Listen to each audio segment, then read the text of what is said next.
Hola a todos, bienvenidos a Roxanarte.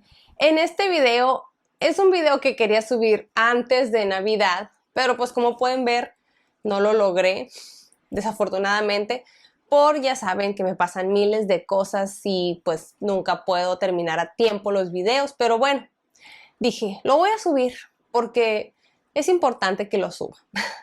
Entonces, este video es sobre un reto que me puse, un reto personal, porque yo tenía un cuadro, bueno, lo tengo un cuadro grande que utilicé para una exposición hace algunos años y pues la verdad que ya no me gustaba y lo reciclé, o sea que lo pinté de blanco y volví a hacer algo, lo iba a usar para un concurso, la verdad no me gustó, no lo mandé, lo pinté de blanco y ahora dije esta vez lo voy a utilizar para decorar mi casa y pues encontré una imagen ahí en Pinterest que me gustó mucho y dije me voy a inspirar en esta pintura que va muy bien con la decoración. Ahí se las voy a mostrar la imagen, ahí por ahí va a aparecer para que la vean y la verdad que se me hizo muy padre la imagen. Dije voy a hacer algo similar, no igual, y pues empecé a hacer este cuadro en julio, una tarde de verano. Trabajé unas 3 horas cubriendo el fondo, pero solo dejé el fondo y la forma, van a ver porque el video empieza donde ya está pintado el fondo.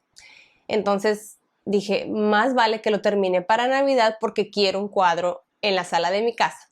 Y pues aquí está el reto que hice, que lo terminé en 2 días, trabajé aproximadamente unas 6 horas. Y pues aquí está el resultado para que vean mi maratón de pintura que me aventé del 21 al 22 de diciembre. Y pues así es como queda.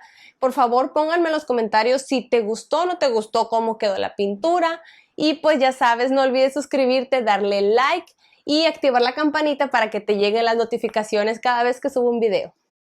Miren, antes de comenzar a que vean el video, quiero mostrarles dónde es, pues esta es mi sala y los tonos que tengo.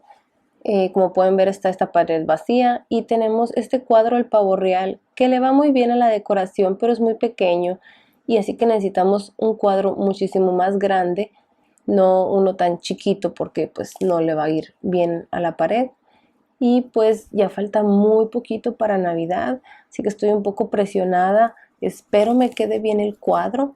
Yo digo que pues ya sería empezar a hacerlo y a ver qué tal me queda.